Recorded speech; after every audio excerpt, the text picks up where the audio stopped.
धन दौलत और रुपया पैसा यही सब रह जाई हो।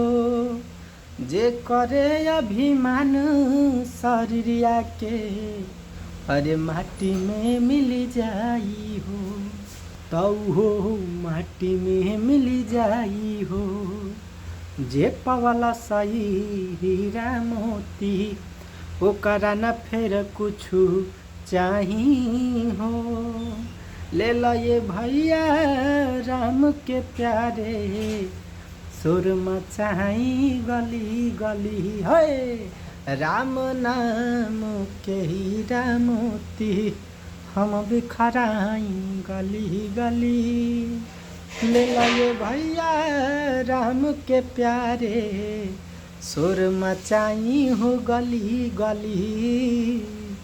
अरे सुर मचाई गली गली।